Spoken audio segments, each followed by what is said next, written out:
ওয়ালাইকুম সালাম। আমি ফারজানা দি মর্নিং সান স্কুলের সপ্তম শ্রেণীর একজন শিক্ষার্থী। আমি আপনার কাছে একটি প্রশ্ন রাখতে চাই। নিশ্চয়ই ফারজানা। সাবেক প্রধানমন্ত্রী বেগম খালেদা জিয়া প্রাথমিক শিক্ষাকে বাধ্যতামূলক ও অবৈতনিক করেছিলেন, কিন্তু বর্তমানে প্রাথমিক বিদ্যালয়গুলো বলা চলে ছাত্রছাত্রী শূন্য। প্রাথমিক বিদ্যালয়ের শিক্ষার মান খুবই নিম্ন হওয়ায় অনেক অসচ্ছল ফ্যামিলি তাদের সন্তানদের প্রাইভেট স্কুলে পড়াতে বাধ্য হন। আঙ্কেল, প্রাথমিক বিদ্যালয়ে শিক্ষার মান উন্নত করতে আর ছাত্রছাত্রীদের সরকারি প্রাথমিক বিদ্যালয় মুখী করতে রাষ্ট্র কি আগামীতে কোনো ব্যবস্থা নেবে? ফারজানা, ধন্যবাদ। তুমি ছোট্ট হলেও তোমার প্রশ্নটা কিন্তু খুব ইম্পর্টেন্ট প্রশ্ন, খুব গুরুত্বপূর্ণ প্রশ্ন। আমি জানি না তুমি এই ছোট্ট অবস্থায় কেমন করে এত বড় চিন্তা করলে। তোমাকে সেই জন্য আন্তরিকভাবে ধন্যবাদ। এত বড় একটা সুন্দর ইম্পর্টেন্ট জিনিস তুমি চিন্তা করেছো। আমার মনে হয় এর আগে আমি যেই প্রশ্নগুলো পেয়েছি এবং যেই উত্তরগুলো দিয়েছি তার মধ্যে কম বেশি তোমার এই প্রশ্নের উত্তরটা রয়ে গিয়েছে। তারপরে আমি আবার বলছি।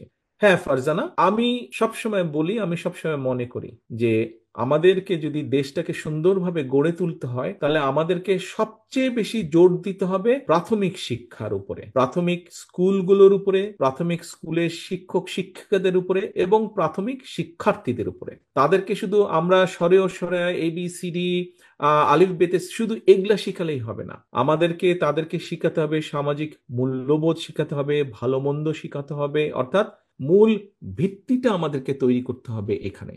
এবং সেই জন্যই আমরা পরিকল্পনা গ্রহণ করেছি যে আমরা চেষ্টা করব ইনশাল্লাহ প্রতি বছর দেশে একটা বাজেট তৈরি হয়। তুমি কি এটা জানো? বাজেট শব্দটার সাথে তুমি শুনেছো বাজেট শব্দটা? আচ্ছা, এই বাজেটের মধ্যে একটা সরকার বিভিন্ন যেই কাজগুলো করতে চায় তার জন্য তারা অর্থ বরাদ্দ করে। আমাদের যেটা পরিকল্পনা আছে এটা আগেও ছিল, মোটামুটি এর আগে যখন তুমি যে বললে বেগম খালেদা জিয়া উনি যখন দেশ পরিচালনা করেছেন তখনও কিন্তু ছিল মোটামুটি ভাবে শিক্ষার জন্য সবচেয়ে বেশি বরাদ্দ থাকতো।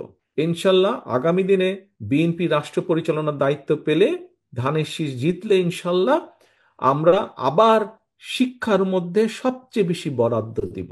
আমরা চেষ্টা করব প্রাইমারি স্কুলগুলোকে একটু ঠিকঠাক করে ফেলতে, যেগুলো বেশি নষ্ট সেগুলোকে ঠিকঠাক করতে, যাতে তোমার মতন বাচ্চারা ওখানে সুন্দর করে বসে পড়ালেখা করতে পারে, তোমার যারা টিচার থাকবেন ওনারা যাতে পড়ালেখা করাতে পারেন, এবং একই সাথে আমরা শিক্ষক শিক্ষিকা যারা থাকবেন তাদেরকে একটা সামাজিক এবং অর্থনৈতিকভাবে তাদেরকে সাপোর্ট দিতে পারি, যাতে তাদেরকে অন্য আরেকটা কাজের কথা চিন্তা করতে না হয়, তারা যাতে পুরো মনোযোগটা দিয়ে তোমাদেরকে পড়ালেখা করাতে পারেন। কাজেই আমাদের মূল বিষয়টাই হচ্ছে, এমনকি ফারজানা আমি জানি না তুমি কতটুকু আঙ্কেল এটা বুঝতে পারবে, আমাদের দেশে আমরা মানি না মানি একটা কথা আছে, দুর্নীতির একটা প্রকোপ আছে, মানে দুর্নীতি বিভিন্ন জায়গায় আছে। আমি ব্যক্তিগতভাবে বিশ্বাস করি হ্যাঁ রাষ্ট্রের দুর্নীতি দমন করার জন্য হয়তো সংস্থা আছে, কিন্তু আমি মনে করি প্রাথমিক শিক্ষার মাধ্যমে যেই বাচ্চাগুলো বড় হবে আগামী দিন, আর যারা ছোট আছে আগামীকাল, তুমি যেমন ছোট আছে ইনশাল্লাহ আগামীতে তুমি বড় হবে, তোমরা যদি দুর্নীতির বিরুদ্ধে প্রতিরোধ গড়ে তুলতে পারো তাহলেই আমরা ইনশাল্লাহ বাংলাদেশকে দুর্নীতি মুক্ত করতে পারবো। কাজেই এই যে দুর্নীতিকে ঘৃণা করা, দুর্নীতির বিরুদ্ধে প্রতিবাদ গড়ে তোলা, এই শিক্ষাটাও আমাদেরকে প্রাথমিক লেভেলের যে শিক্ষা ব্যবস্থা সেইখানে আমাদেরকে এটা ইন্ট্রোডিউস করতে হবে, এবং প্রাইমারি টিচারদের মাধ্যমে তোমার মতন যারা স্টুডেন্ট আছে তাদের ভিতরে আমাদেরকে এটা ইনগ্রেভ করে দিতে হবে যে হ্যাঁ দুর্নীতি খারাপ জিনিস।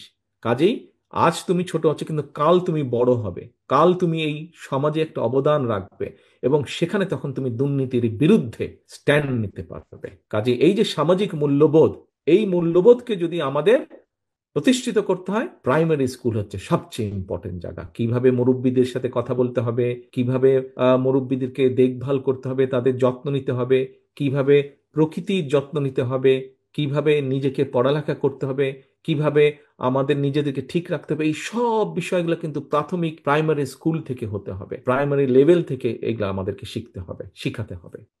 আমি আসসালামু আমি আলাইকুম। তুমি পেয়েছো তোমার প্রশ্ন? ধন্যবাদ। আসসালামু আলাইকুম।